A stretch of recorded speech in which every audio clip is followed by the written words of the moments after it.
কাকা 10 টাকা বুট দেন আর একটা ডিম দেন।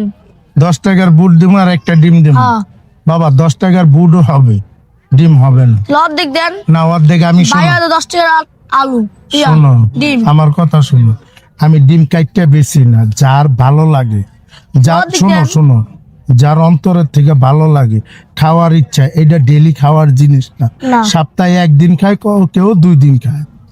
যার ভালো লাগে একটা দিয়ে খাবে, ভালো লাগবে না ওনার খাওয়ার কোনো প্রয়োজন নাই। এই জন্য আমি কাইটটা বেশি না, একটা বুট খাও তুমি 20 টাকার, এটাই সবচেয়ে ভালো হবে।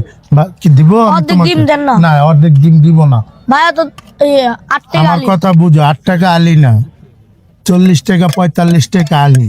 আমরা বিমানি বাসা দিই,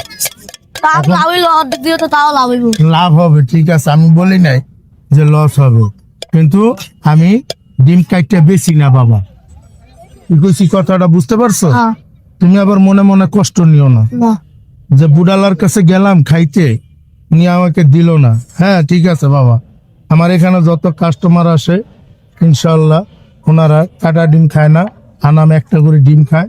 ডিম দেই, বুট দেই, আলু দেই, শসা দেই, সবকিছু দিয়া 20 টাকা 40 টাকার প্রাইস এখানে বানানো হয়।